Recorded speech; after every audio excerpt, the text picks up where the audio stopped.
Good evening everyone. Mga kamarites, gandang gabi sa inyo. Gandang gabi mga kamarites, ako'y nag-YouTube lang.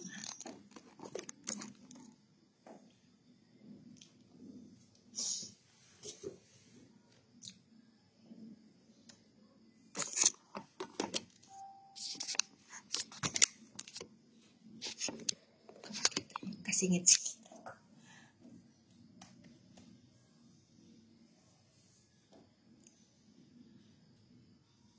Gandang gabi.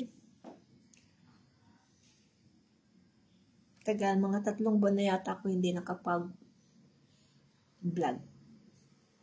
Nawawalan ako ng gana, mga kamarites. Dahil na-restrict lahat ng mga monetization ko. Lahat. 3 account ko na na-consya na yan.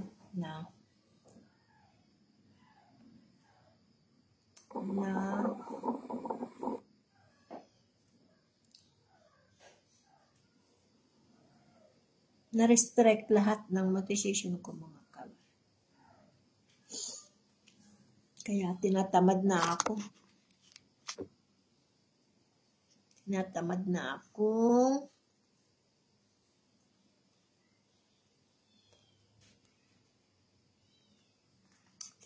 na akong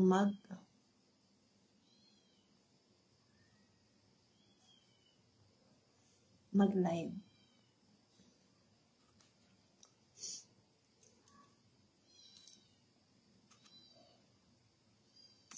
Kasi na-restrict lahat. Kasi nag-chan ko.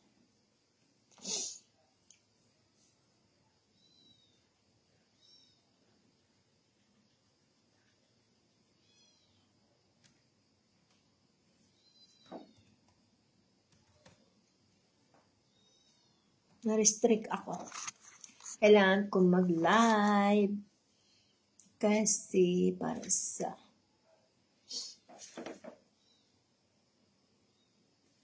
kala ko sino yun. Post ako pala.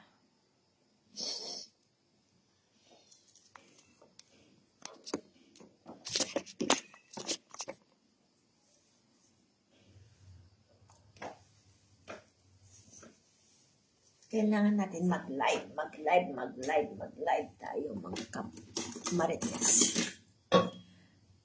Mag-live tayo, kamarites. Kailangan natin mag-live.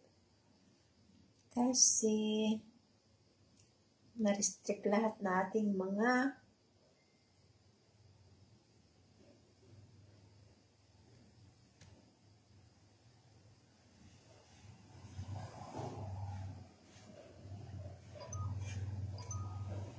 na-restrict lahat ng mga account ko.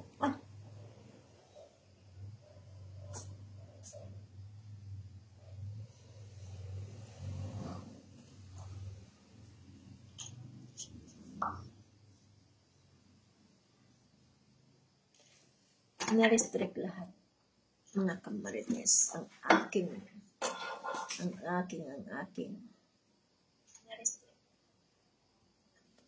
bakit hindi ako makareceive na?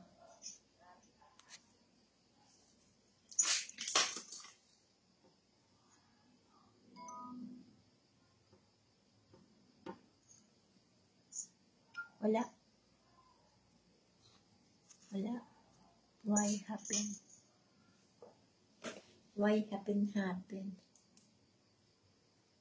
Hello.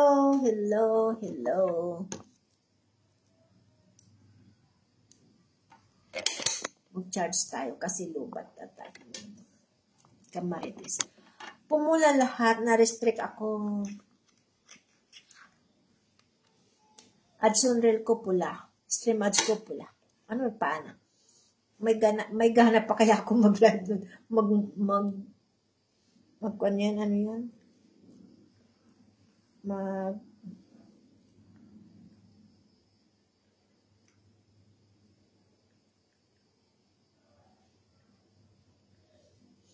mag-live o kaya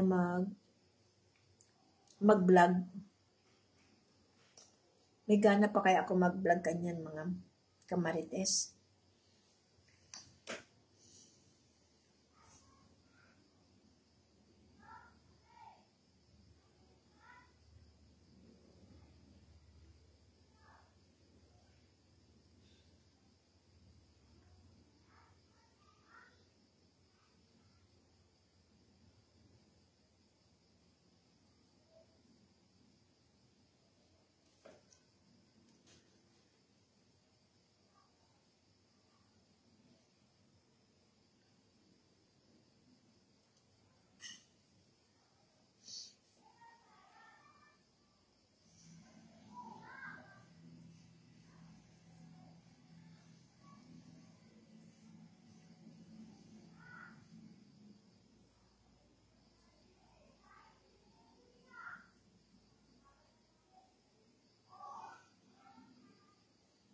Wait, 20 ko. Alam mo kung ano eh.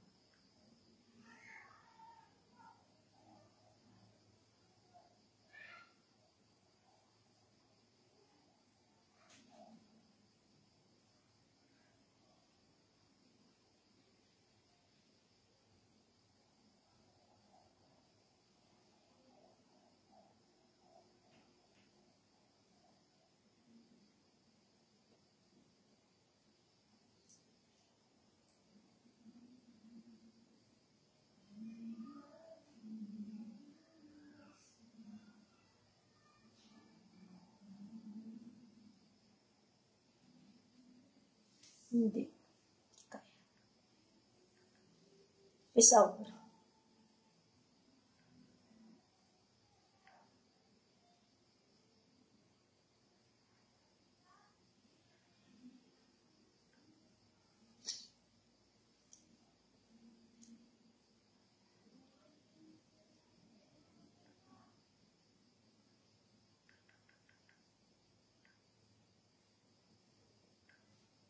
Hello, hello, hello.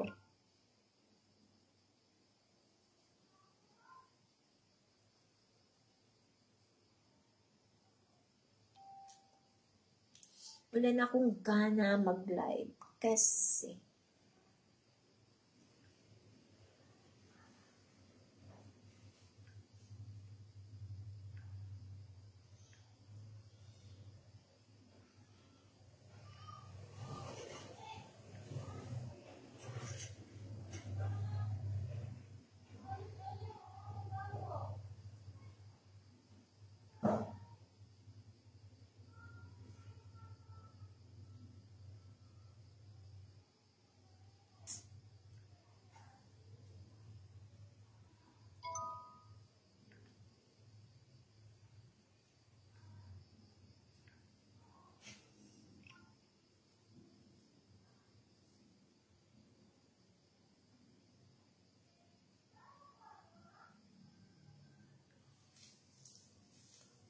kasi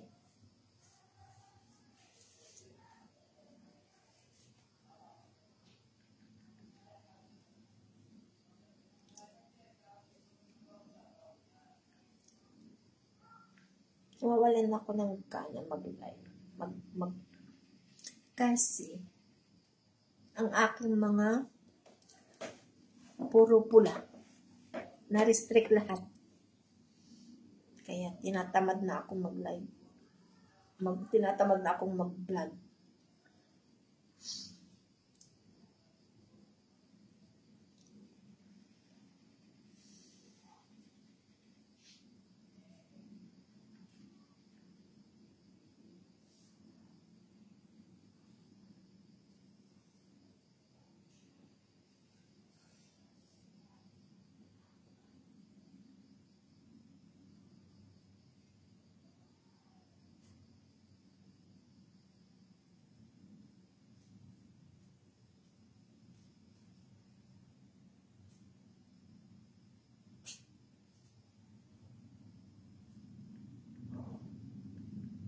Why happened? Hindi ko makita.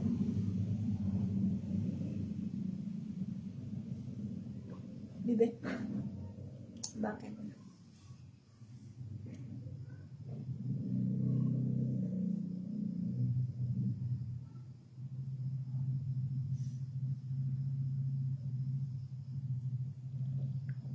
Walang naman.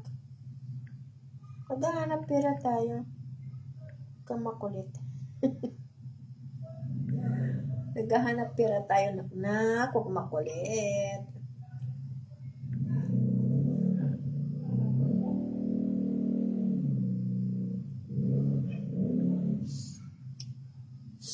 Naghahanap buhay tayo, bebe.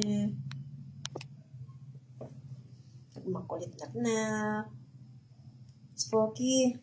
Parang may con ka na naman. Tingnan din.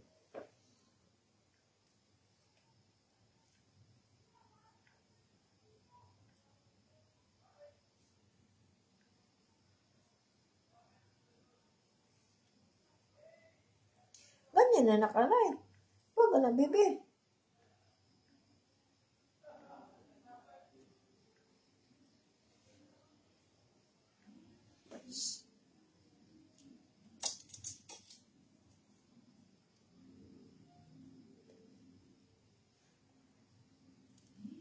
Bebe. Huwag naman, bebe ko. Huwag naman, nak.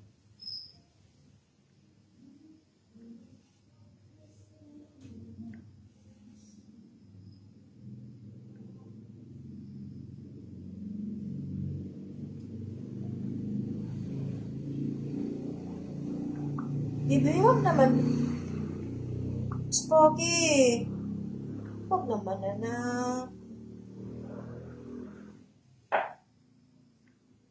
Kulit na nga anak ko. Kulit.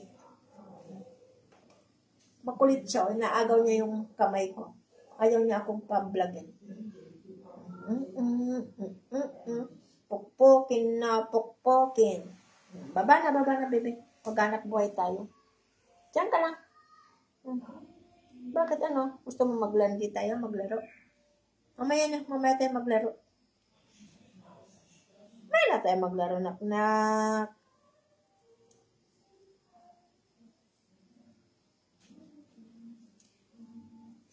Ang kulit na anak ko.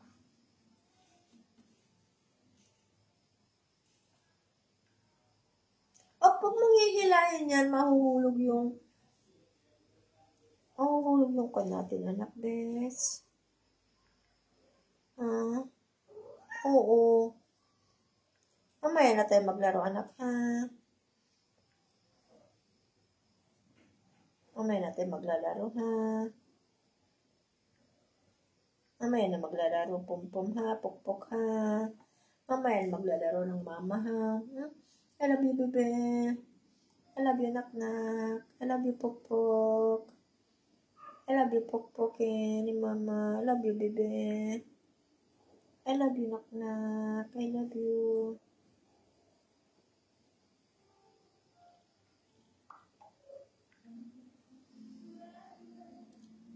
I love you, nak. I love you.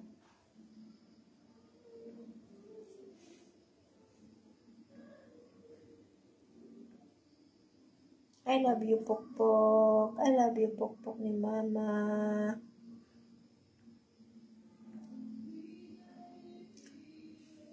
I love you, pukpukin. Pukpukin. Pukpuk ni mama. Ano makulit, nak. Baka babalik na yung kwan natin. Baka babalik na. Maghanap buhay na naman tayo ulit.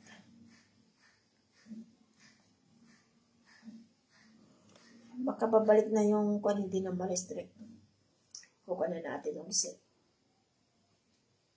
Para may pera tayo, pambili ng gamay ng kwan mo.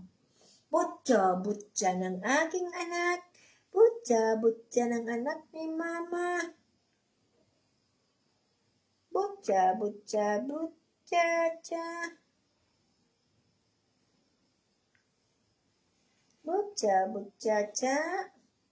anak ni mama, na maganda. Ay, hindi pala, pogi pala. Huwag naman, anak. Masisira yan, Pinanak na. Huwag naman. Spooky, huwag naman, bebe.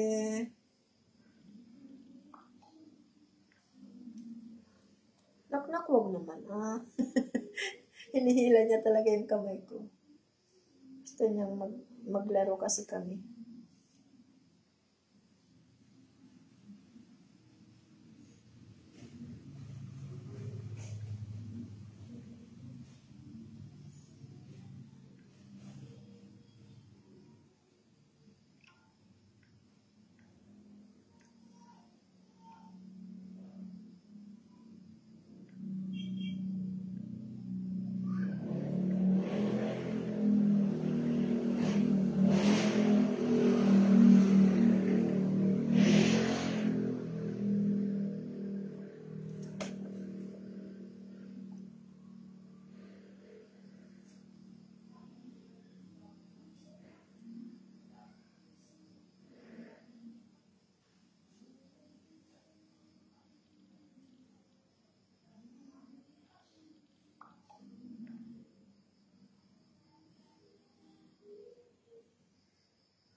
Nay, patulong naman mga kamarites. Yung kwan ko na-restrict ako.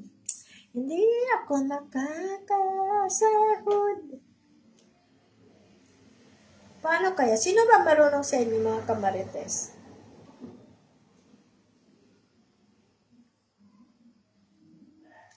Nak, huwag naman bebe ko. Sinong gustong bumili ng pusa?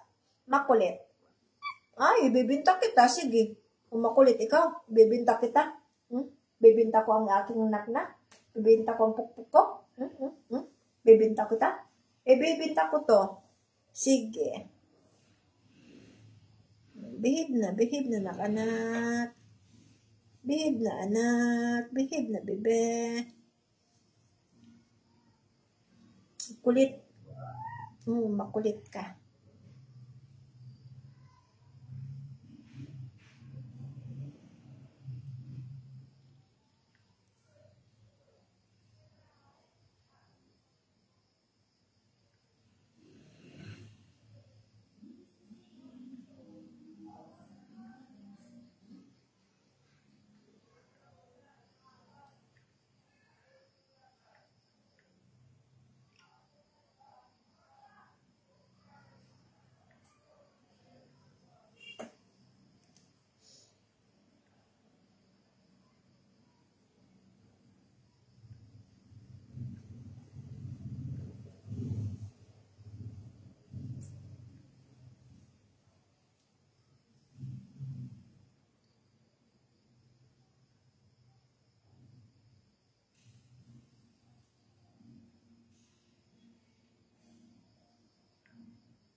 Hello.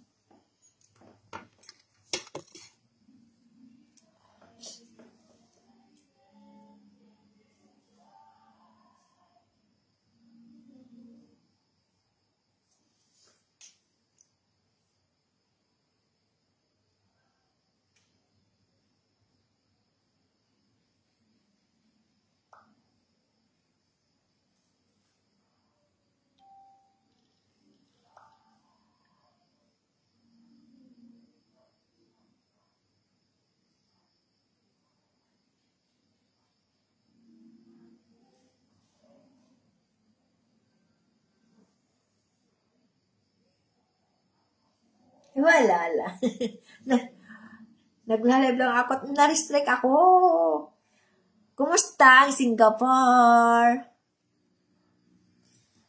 Kumusta dyan sa Singapore?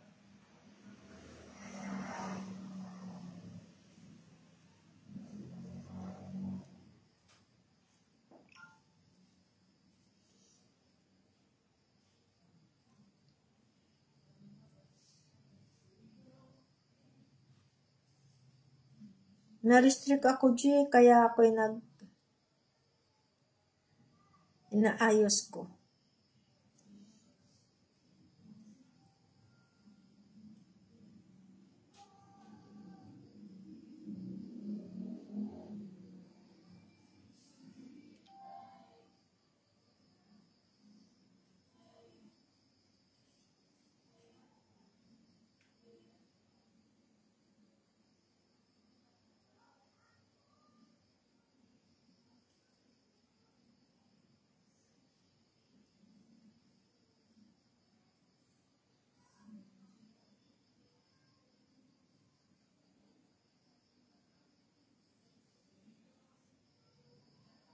Kaya naman.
Hello, hello.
Live ako ng 1 oras. Ay, 2 oras pa yan. Kahit walang nagsasalita, kasi kailangan.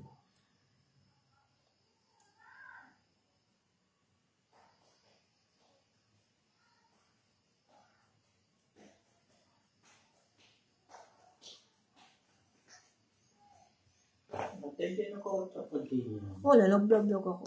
Alam ko si Pokpok.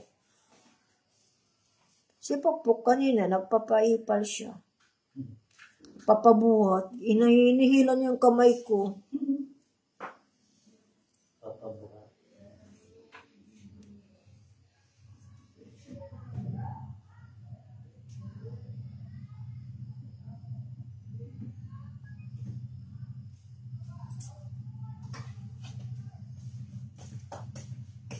Hila-hila yung kamay ko.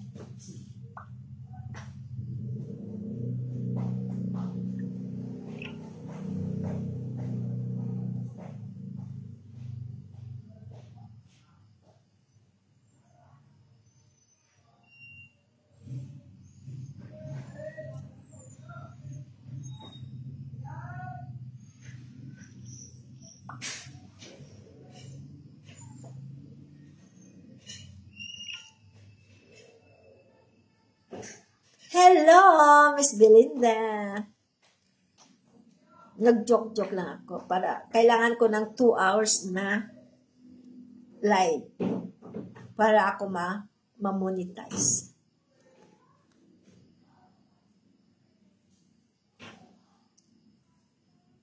I need 2 hours para ma-monetize ako. Kaya kahit wala akong ginagawa, kunyari lang ako nagla-live.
Ibig sabihin, hindi pa ako nakapalo.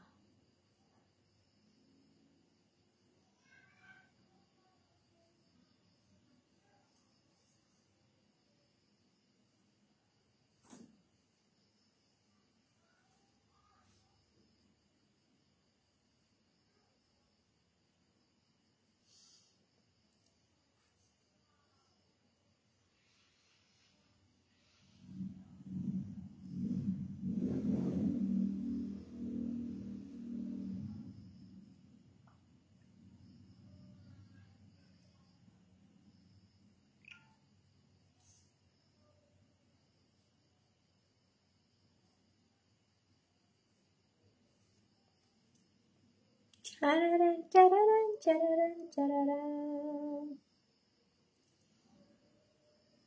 Chararan, chararan, chararan, charan, chan, chan.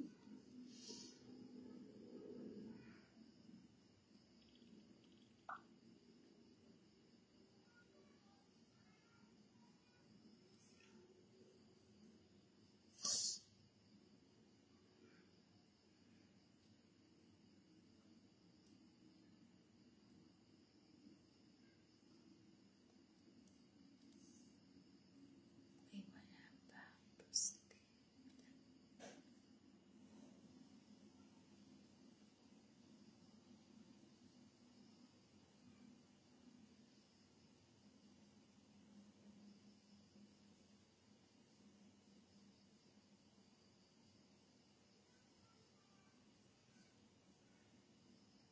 Ay, sabi ko na nga ba,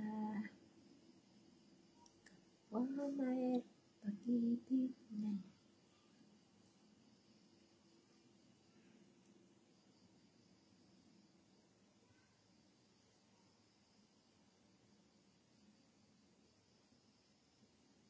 Ay, hindi rin. Nagkaligtaan pala ako.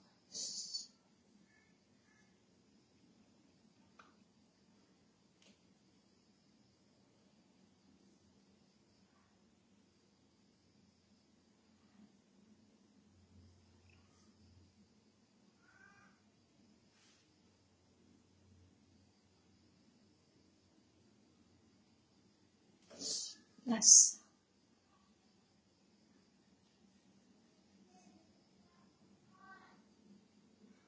Ayun. Kita.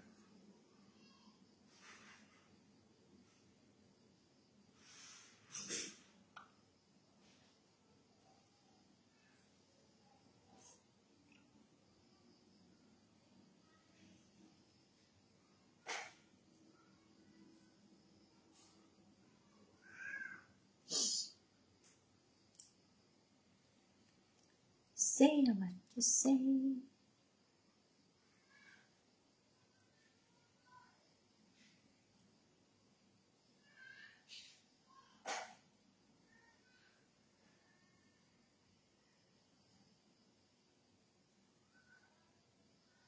Okay.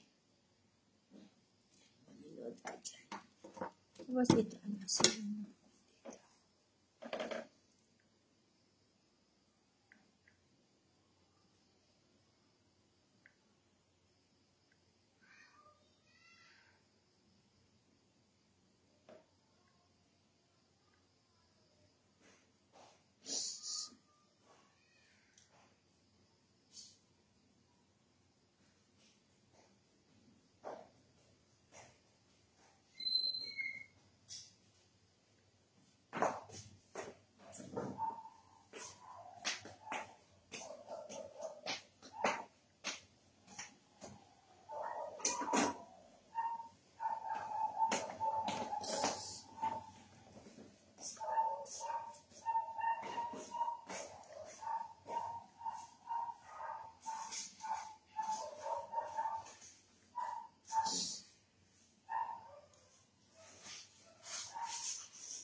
So, 3 minutes pa lang.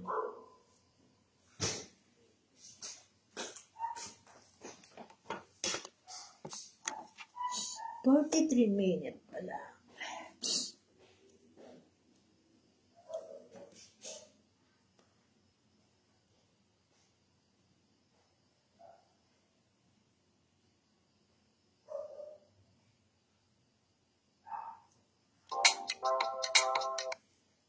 Rainy season is here. Are you able to prepare for it? Storing your valuable essentials safe.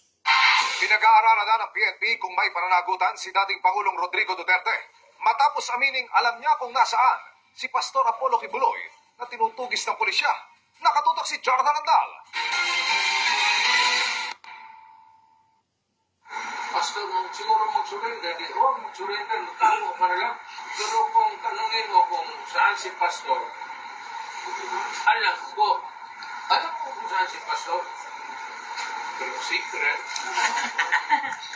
Pinag-aaralan na ng Philippine National Police ang pahayag na ito ni dating Pangulong Rodrigo Duterte kaugnay ng pinaarestong si Pastor Apollo Kibuloy na wanted sa mga kasong sexual abuse at human trafficking. Obviously, ang isang tao na alam na ang kinakokoonan ng isang wanted person may be held liable for obstruction of justice. But then again, papag-aralan muna po ng mga abogado po ng PNP if those statement may constitute obstruction of justice or just a simple words taken out of context. Gusto raw makuha mula ng PNP kay Duterte ang buong konteksto ng kanyang pahayag para malaman kung nagbibiro lang ito. Yung simpleng video lamang po ay this will constitute hearsay lang. Kailangan nating makausap siya kung sino yung mga kausap niya during that time. Ito ba ay sinabi niya parang just to tease yung mga kaharap niya? It's just a joke lang po. Pero hindi nagbibiro niyang si Duterte ayon sa kanyang dating Executive Secretary na si Salvador Mejaldea. Sabay paalalang abogado rin ang Pangulo na pwedeng igiit ang attorney-client privilege o yung nagpuprotekta sa pagiging confidential ng napag-usapan ng isang abogado at kanyang kliyente. Si Duterte ang administrador ngayon ng mga ari-arian ng Kingdom of Jesus Christ ni Kibuloy. Sabi ng isang legal expert, walang pananagutan sa batas si Duterte dahil lang ayaw niyang sabihin kung nasan si Kibuloy. Hindi rin anya ito may tuturing na obstruction of justice lalo't wala namang kaso at wala sa korte ang dating Pangulo. Wala akong obligasyon para sa kanya na sabihin kung saan. Pwera na lang kung siya'y nautusan ng korte na sabihin. It's going to be a moral liability or a moral obligation. There is no legal obligation for him to say where Kibuloy is. But morally, because he is an ex-president. Pero nakikiusap ang PNP. Makipagtulungan sana sa pulisya kung may impormasyon sa kinaroroonan ni Kibuloy o kung sinong nagkakanlong sa kanya. Nire-remind po natin at paalala na maaaring may kaharapin po silang mga kakampatang kaso po. Aalalahanin po natin na mabigat po itong mga kasong kinakaharap po nitong mga akusado at sila po ay tinuturing na nating mga pugante. Para sa GMA Integrated News, Jonathan Andal, nakatutok 24 oras.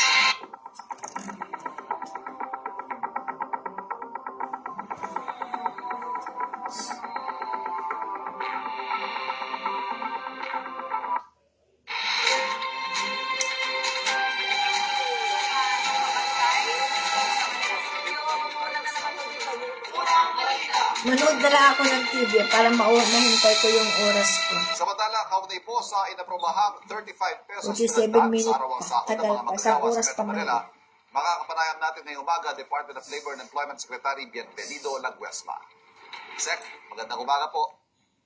Magandang umaga, Ivan. Magandang umaga din po sa inyong mga taga-tangkilik at taga-subaybay. Secretary, ano ho yung naging basihan ng pagbibigay ng pang-aproba ng 35 pesos na dagdag sahod? Okay, bago ko sagutin yan, Ivan, konting backgrounder lang. Go ahead, sir. Kung ipapahintulot mo. Matatandaan nung nakaraang Labor Day, mayroong direktiba ang Pangulong Ferdinand R. Marcos Jr. na timely review ng kung mga umiiral. Sa mga maiinit na balita ngayong tanghali. Usapin sa West Philippine Sea, isa sa mga inaasahan tatalakayin issue ni Pangulong Ferdinand Marcos Jr. sa kanyang SONA sa July 22. Manood na lang kayo.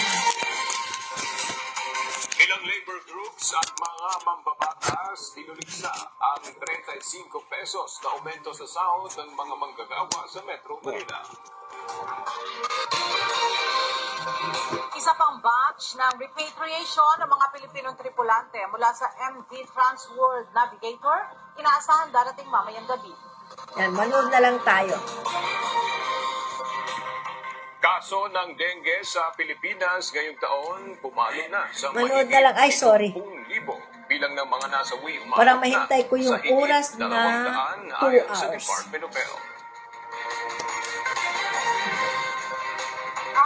Siyam na taong patay matapos araruhin ng isang sasakyan ng pedestrian sa Seoul, South Korea. Magandang tanghali mga kasangbahay. Ngayon po ay araw ng Martes, July 2, 2024 at una sa mga balita ngayong tanghali. Nagsasagawa na ng renovation sa ilang bahagi ng House of Representatives para sa ikatlong State of the Nation Address ni Pangulong Ferdinand Marcos Jr. sa July 22, 2024. Narito ang report ni Rosalie Cos. Hindi kaya. Baka mamaya lalong na-restrict ang accounting. No? That's why we have decided to renovate the north, south, and that back lobby, back entrance. Kasi yan yung, so we have decided to install air conditioning. Kasi nahihirapan yung mga guests minsan, pumipila. And then as you know, sa SONA, all the VIPs will be passing through North and South Lobby, major complaint, napakainit. Tuloy-tuloy ang ginagawang paghahanda ng House of Representatives para sa ikatlong State of the Nation Address o SONA ni Pangulong Ferdinand Marcos Jr. sa July 22, 2024. Ilang bahagi ng batasang pambansa ang sumasailalim sa pagsasaayos, kabilang na ang paglalagay ng air conditions sa North at South Galleries kung saan pumapasok ang mga mambabatas, dignitaries at iba pang panauhin para sa SONA. Ayon kay House of Representatives Secretary General Reginald Velasco, nakapagpadala na rin sila ng nasa 2,000 imbitasyon at mahigit kalahati dito ang may kumpirmasyon na. Kabilang sa pinadalhan si Vice President Sara Duterte. Balit wala pang impormasyon ng House official kung dadalo ba ang Vice Presidente na kabibitiw lang sa gabinete ni PBBM. Nagkausap din anya sila ng Pangulo kaugnay ng SONA. I had a chit-chat with the President yesterday. And I said there are a lot of people who would like to attend this SONA, this July 22nd. And he said to me, accommodate all of them. Magpapatupad ng lockdown ng House of Representatives bilang security measures bago ang third SONA ng PBBM administration. Wala pang ulat sa Secretary General Velasco kung magkano ang pondo ng Kamara para sa SONA preparations.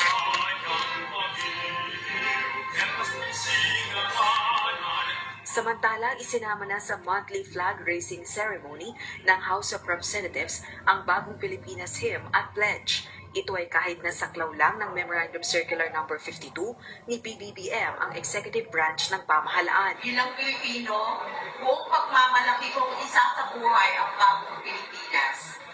Buhay sa aking dugo ang lahing dakila, magbiting at may dangal.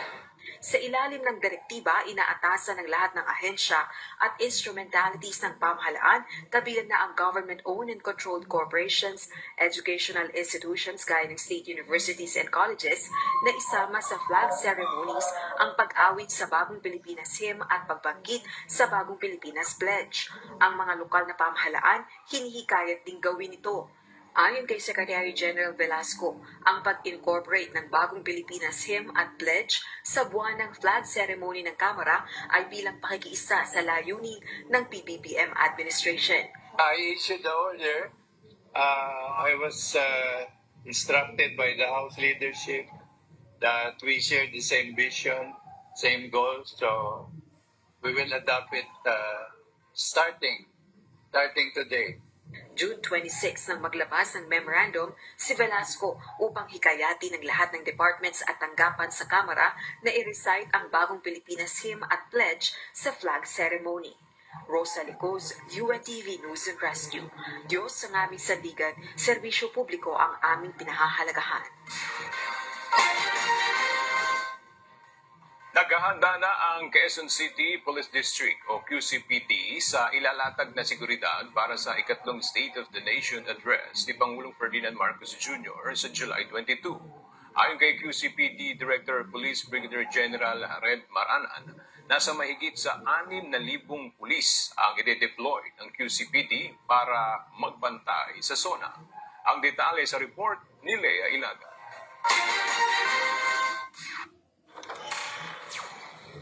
한국관광정보 입력 완료. 지금부터 한국 관광 가이드를 시작하겠습니다. 한국에서는 명동, 인사동을 가야 하고 비빔밥, 불고기를 먹어야 합니다. 또한 교복을 입고 놀이, 공원을 갑니다. 이상 끝입니다. 설마 더 있겠지? 이거 말고도 많을 텐데. 먹을 거 즐기고 엄청 다양하잖아. 예를 들어 삼겹살 먹어도 냉삼, 생선, 통과, 대패, 벌집 종류가 얼마나 많은데. K 디저트 볶음밥은 어디 갔죠? 성수동은? 울주로는? 아이돌 굿즈는? 아침 풍물은 풍물 아닌겨? 1일 1포토 1? 여긴 안 오는겨? 로봇이야. 제주도는? 맞다. 혼자 주스 한잔 해야지.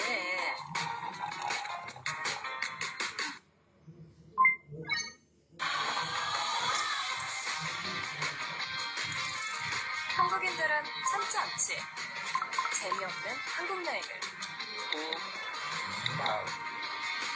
여행은 결국 사람이 하는 거니까. 한국 사람들이 작정하고 만든 한국 관광 찐 가이드. 제대로 즐길 준비 됐어? 떠나세요. 한국인이 고른 한국으로. Maagang naghahanda ang Quezon City Police District. Kanina nagkaroon na kami ng initial na meeting at doon makikita natin yung ating tinatawag na timeline. Magkakaroon tayo ng tinatawag na CIMEX, yung Simulation Exercises, Communication Exercises, at yung mga contingency planning. Nasa ganun, habang lumalapit yung petsa ng zona ng ating Pangulo, tuloy-tuloy tayong nakapaghahanda. Isinasapinaw na ng Quezon City Police District ang ipatutupad na seguridad sa ikatlong State of the Nation Address ni Pangulong Ferdinand Marcos Jr. sa July 22. Ayon kay QCPD Director Police Brigadier General Red Maranan, makikipag-usap na sila sa mga militante para sa mas maayos na pagsasagawa ng kanilang mga programa. Sinabi pa ni General Maranan na nasa mahigit 6,000 pulis kabilang ang mga plainclothes policemen ang kanilang i-deploy. Magpapakala tayo ng sufficient number of plainclothes policemen na sa ganun ay mas bumilis at makakuha tayo ng mga impormasyon na kinakailangan natin para sa fine-tuning at adjustment ng ating mga security. Mayroon din aniya mga pulis na idadalaga para mga siwa ng batas trapiko. Magkakaroon ng mga road closures, traffic rerouting at yung ginagawa natin, yung zipper lane dyan sa Commonwealth. Basically, yun ang ating ipatutupad. Kinumpirma rin ni General Maranan na magpapatupad sila ng gun ban at liquor ban simula sa July 21. Isang araw bago maganap yung zona ng ating Pangulo, ay yung mga tindahan na nagbebenta ng alak ay pinagbabawal.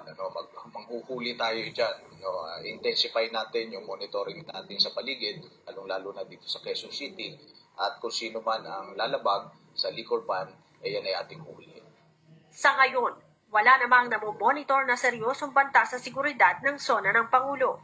Sa ngayon, wala tayong namomonitor na seryosong banta sa gaganaping zona ng Pangulo, but nevertheless, hindi tayo nagpapabaya and we do not let our guards down. Tuloy-tuloy ang pangangalap natin ng mga information. And once na meron tayong makuha, mag-a-adjust yung ating security environment. Tuloy-tuloy din ang ginagawang pakikipag-ugnayan ng QCPD sa iba't ibang law enforcement agency at local government unit para sa pagdaraos ng payapang State of the Nation Address ni PBBM. Lea Ilagan, UNTV, News and Rescue. Diyos ang aming sandigan, serbisyo publiko ang aming pinahahalagahan. Nais marinig muli ng isang kongresista ang issue ng West Philippine Sea sa ikatlong State of the Nation Address o SONA ni Pangulong Ferdinand Marcos Jr. Ayon kay Surigao del Norte 2nd District Representative Robert Ace Barbers, chairperson ng House Committee on Dangerous Drugs, panahon nang magkaisa ang policy makers sa bansa sa gitna ng patuloy na agresyon ng China sa Pilipinas kaugnay ng contested territory. Mula sa House of Representatives, may report si Rosalie Coz live. Rosalie, anong mga punto sa issue ng West Philippine Sea ang nais na marinig ni Congressman Barber sa SONA ng Pangulo? Nais marinig uli ni Surigao del Norte 2nd District Representative Robert Ace Barber sa ikatlong State of the Nation Address o SONA ni Pangulong Ferdinand Marcos Jr. ang posisyon at mga polisiya ng administrasyon kaugnay ng West Philippine Sea. Sa July 22 na nga ang third SONA o mahigit 2 linggo na lang ang nalalabi. Ayon sa mga babatas, dapat magkaroon ng pagkakaisa o wala dapat divisyon sa pagitan ng policy makers ng bansa sa gitna ito ng tumiginding agresyon ng China. Git nito, dapat din magkaroon ng mas malinaw na posisyon ang administrasyon hinggil sa kontrobersyal na issue. Ito ay kahit ilang ulit na ibiniit nitong BBM na hindi nito isusuko ang kahit isang pulgada ng ating teritoryo. Bukod dito, nais ding marinig ng mambabatas ang bunga ng economic roadshows ng BBM administration sa labas ng bansa. Gayon din ang usapin sa paglaban ng pamahalaan sa illegal na droga. Ang mambabatas ang kasalukuyan chairperson ng House Committee on Dangerous Drugs. Balik sa iyo, Ella. Alright, maraming salamat, Rosalie Coz. Ipinakita ng Philippine Air Force ang kanilang kakayahan na ipagtanggol ang teritoryo ng bansa laban sa mga trespasser. Nangako naman si Pangulong Ferdinand Marcos Jr. na patuloy na susuportahan ang pagpapalakas ng kakayahan ng hukbong himpapawid ng Pilipinas. Narito ang report ni Nel Maripoho.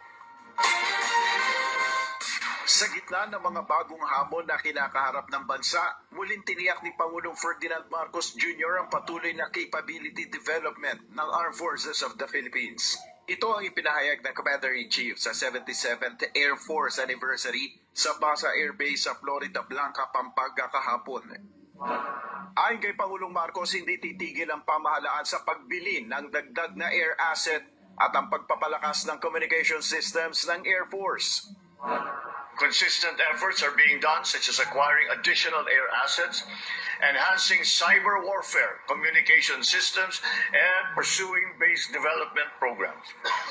We have likewise acquired additional aircraft as well as advanced radar systems, which have transformed our operational readiness and has enhanced our operational reach.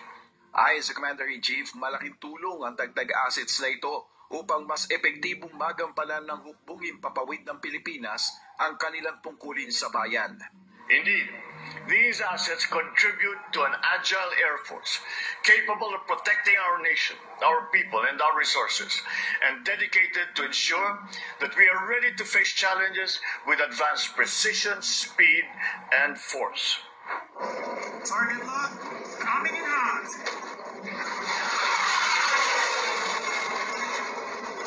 That was the FA-15PA successfully hitting the target.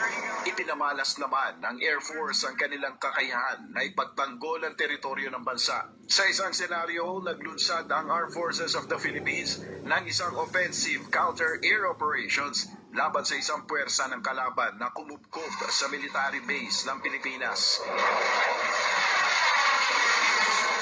Dalawa sa FA-15 fighter jets ng Pilipinas ang nagsimulang umatake sa kalabang aircraft. Dito ay pinamalas ang kakayahan ng fighter jets ng Pilipinas na makipaglaban sa ere o dogfight. Binomba rin ng FA-50PH aircraft ang puta ng kalaban.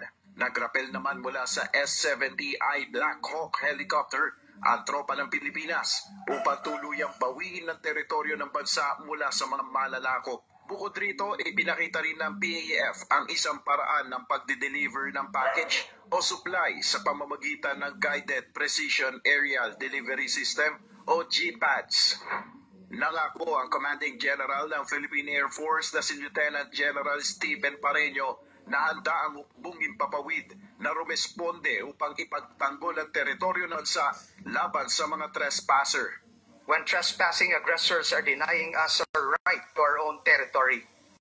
threatening our ships and harming our soldiers, we are ready to respond swiftly with courage and firm resolve in defense of our sovereignty in honor of our flag. Kabilang sa mga bagong asset ng Air Force na nakuha ngayong taon ay ang C-130H Tactical Transport Aircraft mula sa Estados Unidos, gayon din ang TPS P-14ME Mobile Air Surveillance Radar na mula sa Japan, bukod sa nauna ng FPS-3ME Air Surveillance Radar System. Nakuha naman ng Pilipinas noong 2023 ang 2 unit ng T-129 attack helicopter mula naman sa Turkey at brand new na Cessna 208B Surveillance Aircraft galing US. Nel Maribuco, UNTV News and Rescue. Diyos ang aming sandigan, serbisyo publiko ang aming pinahalagahan. Target lock, coming in hot.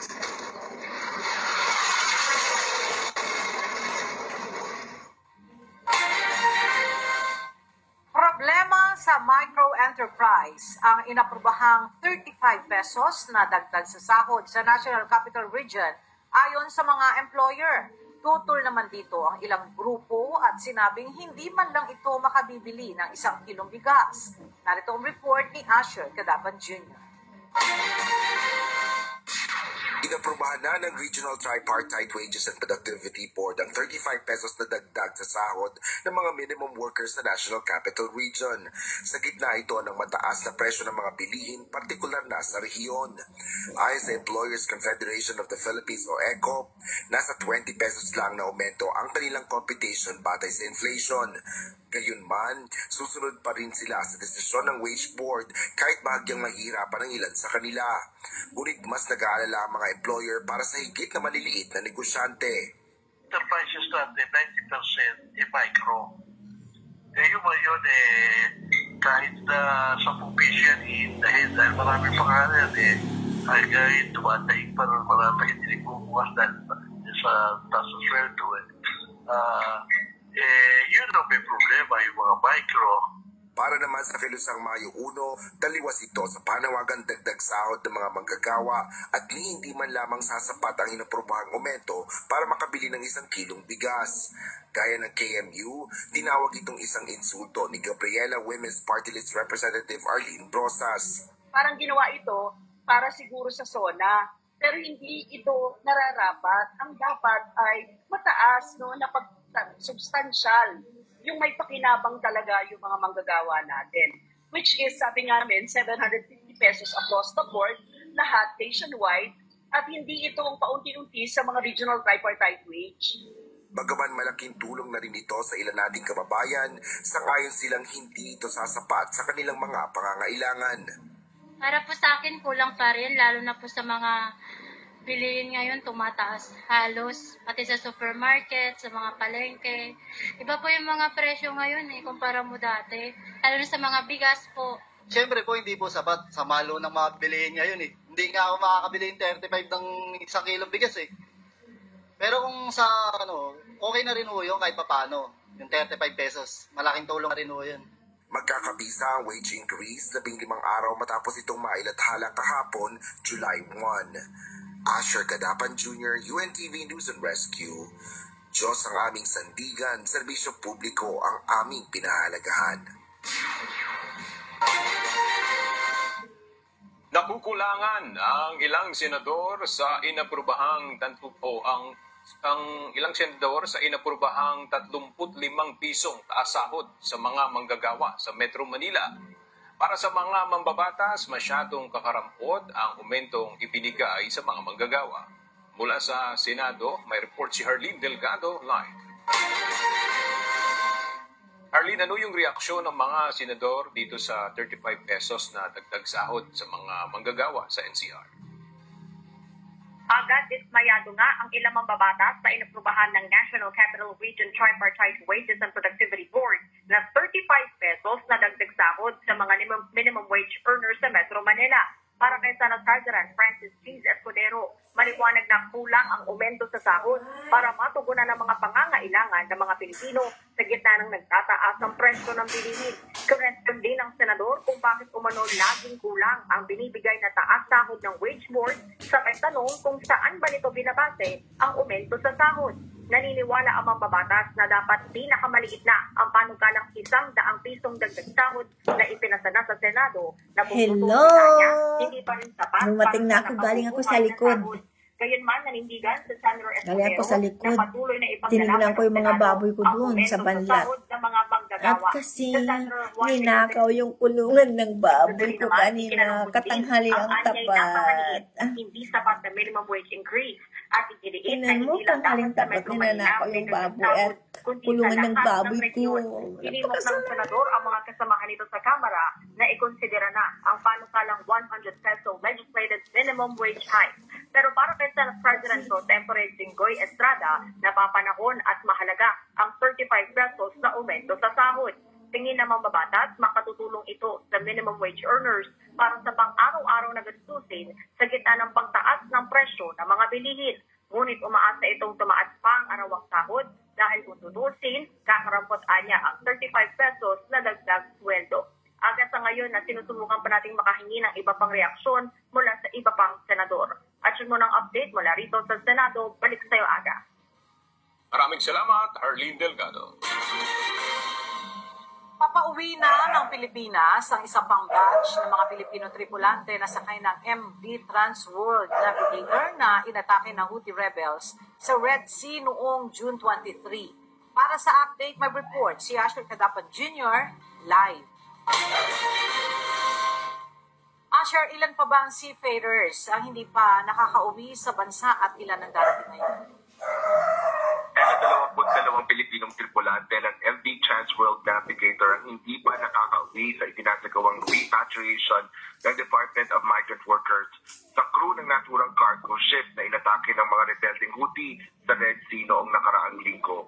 Nauna nang dumating sa bansa ang 5 sa 27 Pilipinong seafarers at mamayang gabi nga ay inaasahan ang pagdating sa Ninoy Aquino International Airport ng ikalawang batch ng mga marino. Hindi pa kinukumpirma ng DMW ang bilang ng mga pauwing seafarers, ngunit inaasahan natin na 21 o karamihan sa kanila ang darating sa bansa. Mamaya, patay na rin yan sa huling panayam sa DMW.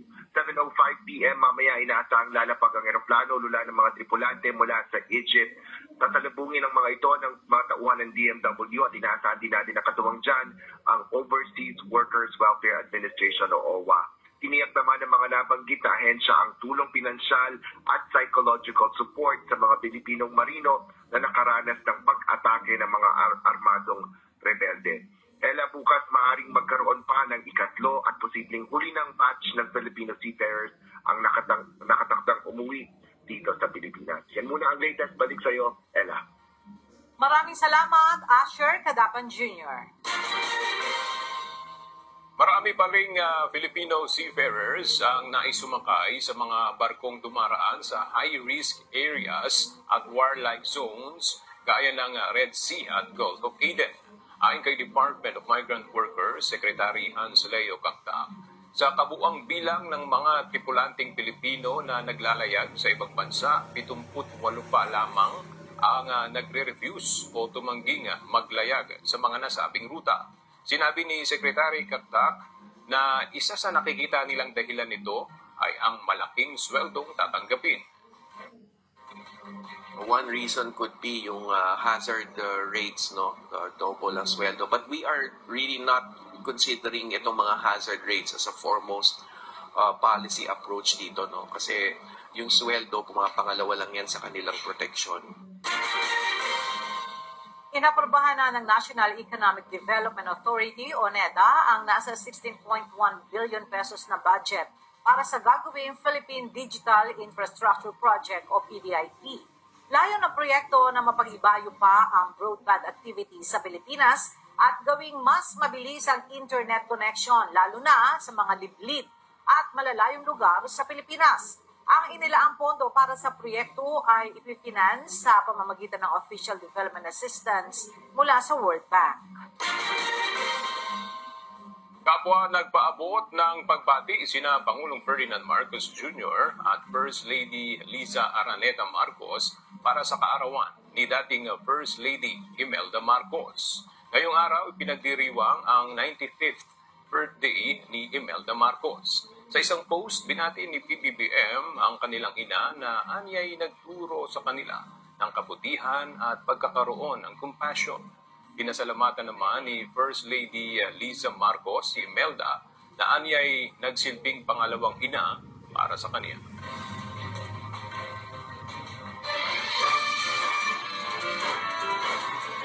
Sa kapapasok lamang na balita, may itinalaga na si Pangulong Ferdinand Marcos Jr. bilang bagong kalihim ng Department of Education. Mula sa Malacanang may report si Nel Maribuho, live.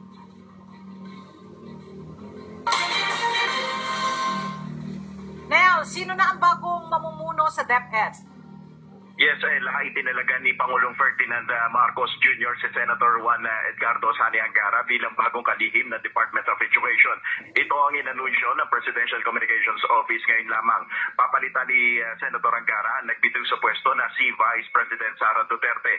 Kilala si Senator Angara sa mga isinulong na mga panukalang batas para sa reforma sa edukasyon, kabilang na Universal Access to Quality Tertiary Education Act at Enhanced Basic Education Act of 2013 o K-12. Sa ngayon ay nagsasagawa ng cabinet meeting si Pangulong Marcos at hintayin natin ang iba pang detalye kaugnay nga sa pagkakatalaga kay Senator Angara sa DepEd. Yan muna ang ating update. Balik sa iyo, Ella.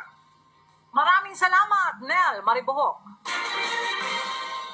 Samantala, manugod namang tinanggap ni Senator Sani Angara ang kanyang bagong appointment bilang Secretary ng Department of Education. Nagpasalamat ito sa tiwalang ibinigay sa kanya ni Pangulong Ferdinand Marcos Jr. at nangakong gagampanan ng mabuti ang bagong trabaho sa DepEd. Handa rin umano siya na makipagtulungan kay Vice President Sara Duterte para sa maayos na transition sa kagawaran. Pinayuhan ni dating Pangulong Rodrigo Duterte ang kanyang anak na si Vice President Sara Duterte na huwag tumakbo sa pagka-presidente sa 2028. Ito ang tugon ng dating presidente nang matanong kung ano ang kanyang maibibigay na payo kay VP Sara. Ginawa ni Digong ang pahayag sa isinagawa nitong press conference sa Tacloban City noong linggo. Bukod dito, ni-reject rin ng dating Pangulo ang naunang pahayag ni VP Sara kung saan sinabi nito na tatakbo ang kanyang ama at dalawang kapatid sa pagkasenador sa darating na 2025 midterm elections. Wala ang kainday. Jamming kanya na gusto. Wala na pagbalabag yung tanong gagana. Ayon pa kay Digong, hindi nila napag-uusapan ni VP Sara ang tungkol sa politika at hindi rin umano niya alam ang dahilan ng pagre-resign sa gabinete ng kanyang anak. Ipinaaral na ng Commission on Elections o COMELEC sa kanilang Law Department ang posibleng kaso na isasampa kay Bamban Tarlac Mayor Alice Go. Nagbabala rin ng COMELEC sa mga kandidato na magsisinungaling sa kanilang Certificate of Candidacy o COC. Narito ang report ni Dante Amento. Inatasan na ni Commission on Elections o COMELEC Chairman George Erwin Garcia ang kanilang Law Department na pag-aralan ang ebidensya at initial findings ng investigasyon ng Senado kay Bamban Tarlac Mayor Alice Go. Kaugnay ito sa kasong posibleng isasampa nila sa alkalde. Hihintayin din ng COMELEC ang magiging committee report ng Senado na nag-iimbestiga sa suspendidong opisyal. Gayon din ang resulta ng pag-iimbestiga ng Office of the Solicitor General o OSG. Natutuwa tayo sa pronouncement ng ating Solgen Guevara na sabi niya any moment from now ipapile na nila ang petition for co-warranty.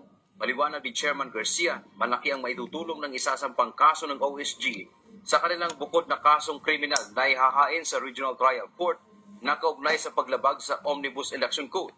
Partikular na rito ang material misrepresentation o posibleng pagsisinungaling ni Go sa kanyang Certificate of Candidacy o COC. Pwede namin gawing basihan yung mga nilalaman ng isang petition for co-warranto upang tingnan namin meron pa talagang misrepresentation. Kaugnay nito, nagbabala ang COMELEC sa mga tatakbo sa 2025 elections na iwasang magsinungaling sa ilalagay nilang impormasyon sa COC. Kasong kriminal din ang maaaring isampa ng COMELEC bukod pa sa falsification of public document at perjury cases na pwede rin isampa sa kanila. Kakansilahin din ng COMELEC ang COC. Ang dami po namin nakasuhan sapagkat na-cancel ang kanilang candidacy dahil napatunayan hindi pala Filipino citizen, hindi pala of age, hindi pala siya registered voter, hindi naman pala resident ng lugar na yan. Therefore, kinakancel namin ang candidacy, lagi pong may nakalagay doon.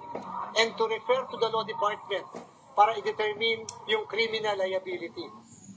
Ang election offense ay may parusang kulong at maaaring tuluyan ng maalis ang karapatan na bumoto at tumakbo bilang isang kandidato.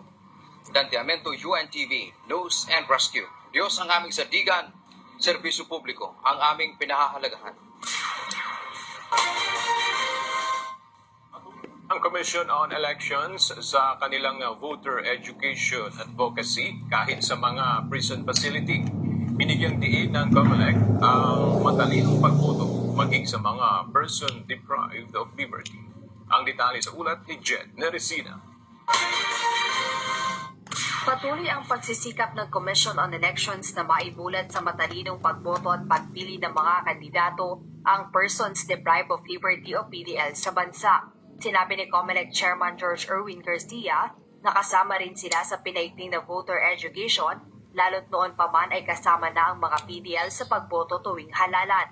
Kasama na rin sa kanilang ituturo ang paggamit ng mga bagong makina.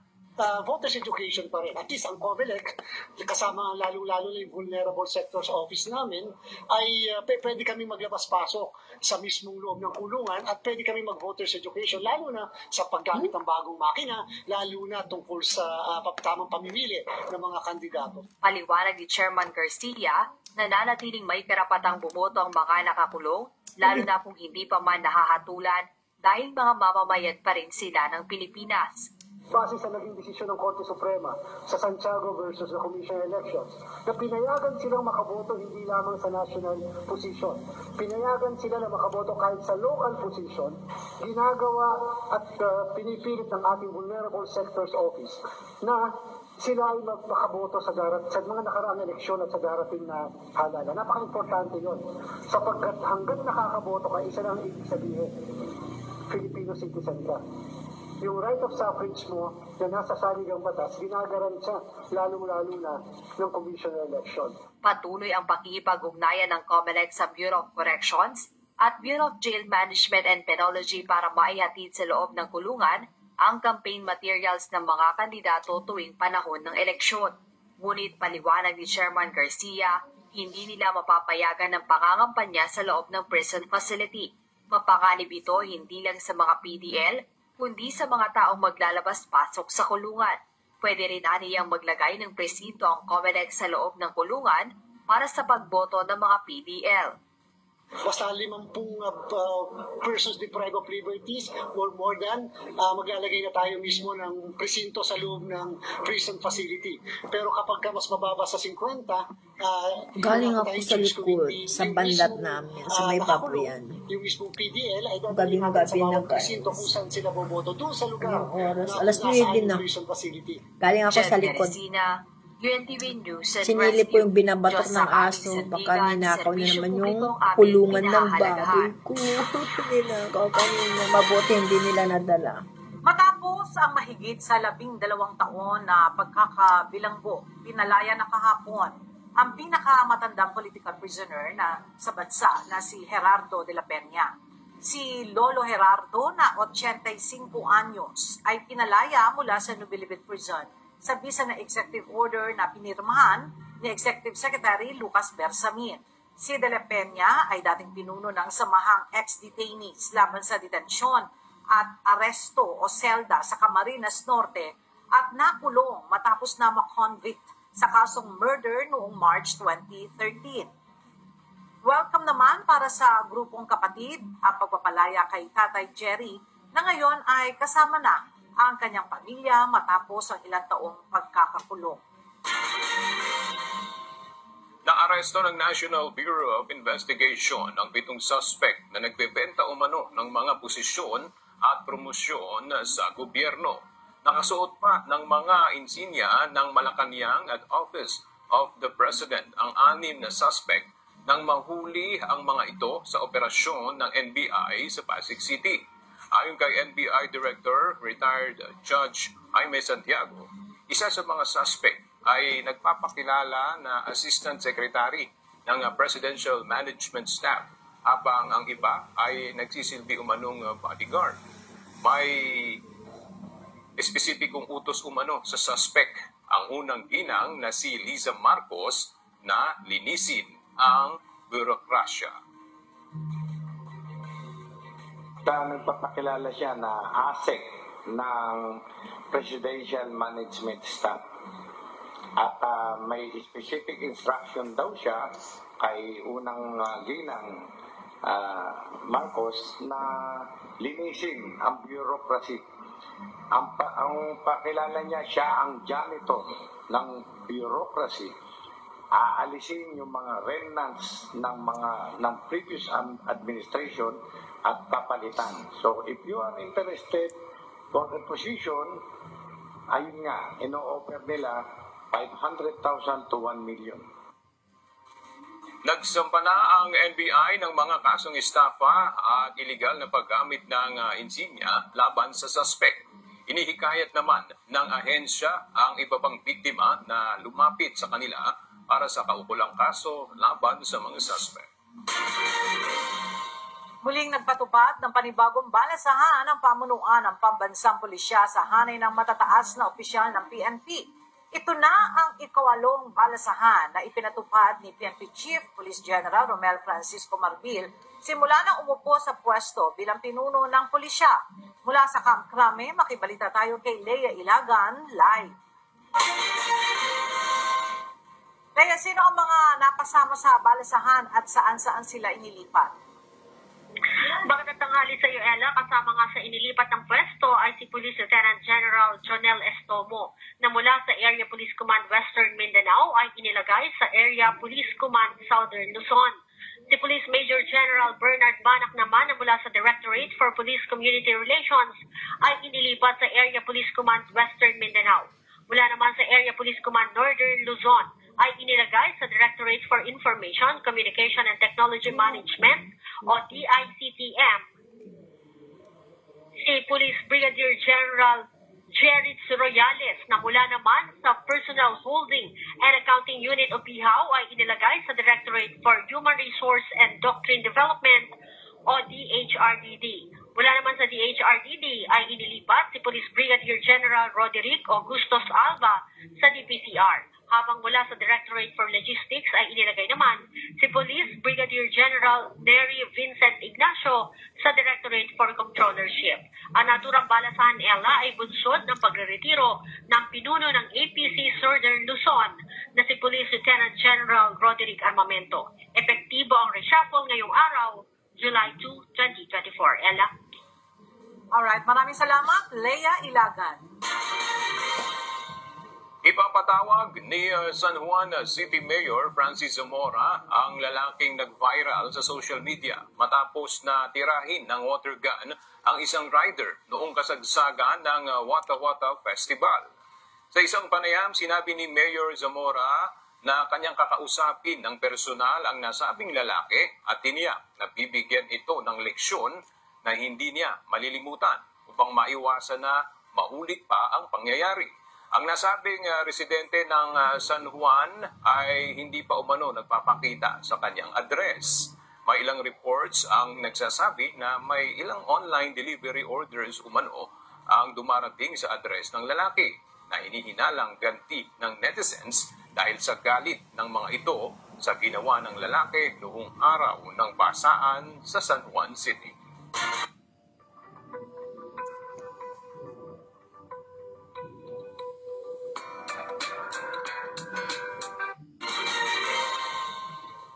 Tinatayang nasa 2 hanggang 3 bagyo ang posibleng pumasok sa loob ng Philippine Area of Responsibility ngayong Hulyo. Ayon sa Pag-asa, dahil nasa neutral condition na ang El Niño Southern Oscillation o ENSO, may mga bagyo na inaasahang papasok sa bansa. Dagdag pa ng Weather Bureau, halos ganito rin ang bilang ng mga bagyo na inaasahang papasok pagsapit ng mga buwan ng Agosto hanggang sa Disyembre. Pumalo na sa mahigit 70,000 ang naitalang mga kaso ng sakit na dengue sa bansa ngayong taon. Base sa report ng Department of Health, umakyat na rin sa mahigit 200 ang bilang ng mga nasawi dahil sa dengue. Mula sa Maynila, may report si Gladys Tuwabi live. Gladys, gaano kalaki yung itinaas ng mga kaso ng dengue at ano-anong mga lugar yung pinakamaraming apektado ng sakit?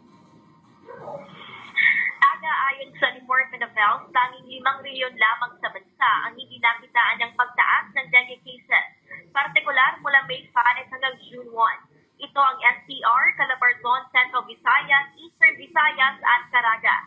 Sa pinakabagong ulat ng kagawaran mula January hanggang June 15 ngayong taon, nakapagtala na ang bansa ng 77,867 dengue cases at mayroon ng 205 deaths. Ang naturang bilang ay higit na mataas na 15% kumpara sa 67,576 cases na naitala sa parehong panahon noong nakaraang taon.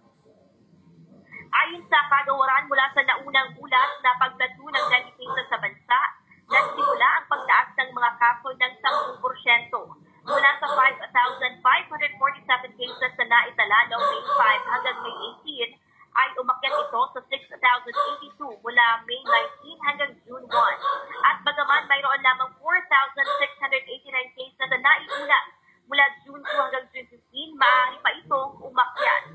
Bunsod ito aga, muling hinihikayat ng kagawaran ang publiko na isagawa ang 4S strategy laban sa dengue. Ganon din sa lokal na pamahalaan na lalo pang susukan ang pagbuksa sa mga breeding grounds ng mga lamok. Yan muna ang ating update. Balik sa iyo dyan aga. Maraming salamat, Gladys Tuwa.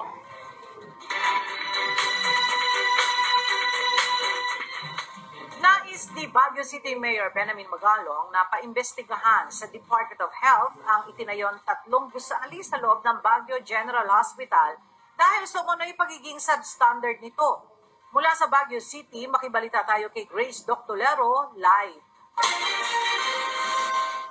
Grace, ano ba itong sinasabing building ni Mayor Magalong na gustong paimbestigahan sa DOH at bakit ba sinasabing substandard daw yan? Yes, Ella, magandang tanghali. Kabilang nga sa hiniling ni Baguio City Mayor Benjamin Magalong kay Health Secretary Teodoro Herbosa na imbestigahan ng Department of Health ang pagkakagawa ng substandard na 3 building ng Trauma Center Building, Outpatient Department at Flavier Building ng Baguio General Hospital. Sumulat si Mayor Benjamin Magalong kay Health Secretary Teodoro Herbosa at hiniling nito na magsagawa ng investigasyon sa 3 gusali sa loob ng Baguio General Hospital and Medical Center compound na aniya dismayado siya dahil sa substandard ang pagkakagawa nito. June 17, 2024, sumulat si Mayor Magalong kay DOH Secretary Herbosa na nagpapahayag ng matinding pagkadismaya at pagkabahala sa hindi magandang resulta ng pagkagawa ng Trauma Center Outpatient Department at mga gawaing gusali ng Flavier. Ayon pa kay Magalong, nitong mga nakalipas na buwan, nakatanggap sila ng maraming reklamo mula sa mga kawani ng ospital at mga pasyente tungkol sa kalidad ng mga konstruksyon. Ang mga substandard na kondisyon na ito ay hindi lamang nakaabala sa maraming ngunit na kompromiso din ang kaligtasan at kagalingan ng mga umaasa sa PGHMC para sa mga critical na serbisyong pang-emergency. Sinabi niya na ang mga inaasang pagpapabuti ay hindi natupad sa kabila ng paglalaan ng malaking pondo at pagkukunan para sa nasabing mga proyekto. Dinagdag ng alkalde na may mga alalahanin sa mga prosesong kasangkot na anya ay maaaring humantong sa mas mababang mga output na hindi katanggap-tanggap sa mga pamantayan ng lungsod. Kilala si Mayor Benjamin Magalong bilang isang mahigpit na kritiko ng may mga sira at substandard na mga proyektong pang-infrastruktura na ginagawa ng kanyang administrasyon upang matiyag ang mahusay na kalidad ng mga proyekto upang makinabang ang mamamayan ng Baguio City. Yan muna ang balita mula dito sa Baguio. Balik sa'yo, Ella. Maraming salamat, Grace Doctolero. Inikayat ng Northern Luzon Command o NOLCOM ng Armed Forces of the Philippines sa mga natitira pang miyembro ng teroristang grupong New People's Army o NPA na sumuko na at magbalik loob sa pamahalaan kaysa maupo sila sa pakikipaglaban. Ayon kay NOLCOM Commander Lieutenant General Fernil Buca, handa ang gobyerno na muli silang tanggapin at bigyan ng pagkakataong magbagong buhay. Ginawa ng mga otoridad ang panawagan matapos masawi ang 10 lider at mga miyembro ng Komiteng Rehiyong sa gitnang Luzon sa isang engkwentro sa Pantabangan, Nueva Ecija noong nakaraang linggo. Na-recover ng mga sundalo sa naturang operasyon ang ilang matataas na kalibre ng baril at ilang mga dokumento mula sa mga napatay na rebelde. Mayroon ding mga babaeng miyembro ng NPA ang nasawi sa labanan habang wala namang nasugatan o nasawi sa panig ng mga militar. Nadadaanan na ngayon ang bagong gawang bypass road sa bayan ng Hagonoy, Bulacan. Ayon sa mga motorista, malaking tulong ang bagong bukas na kalsada na magsisilbing alternatibong ruta para makaiwas sila sa baha, lalo na ngayong panahon ng tag-ulan. Mula sa Hagonoy, Bulacan, ang detalye hatid ni Nestor Torres live. Nestor, ilang barangay ba ang makikinabang sa bagong gawang bypass road dyan sa Hagonoy? Bye na. Ella, malaking tulong ito sa barangay San Agustin at sa lugar ng Santo Niño papunta dito sa kabayanan ng Hagonoy, Bulacan at yung mga kababayan din natin na dadaan dito sa iba't ibang barangay dito sa Hagonoy. Matapos ang halos 4 na taong konstruksyon, maaari nang madaanan at magamit ng mga motorista at mga residente ang bagong bypass road sa bayan ng Hagonoy, Bulacan. Mula ito sa barangay San Agustin, tatagos ng barangay Santo Niño patungong kabayanan ng Hagonoy. Panahon pa ng namayapang Mayor Toti Ople ng Hagonoy nang umpisahan ang proyekto at naisakatuparan naman sa kasalukuyang alkalde ng Hagonoy na si Mayor Flor de Lisa Baby Manlapas. Magsisilbi itong ruta ng mga motorista at kahit ng mga maingsta na nagdadala ng kalakal patungong Hagonoy Public Market. Malaking bagay din ang nasabing bypass road dahil makakaiwas sila sa high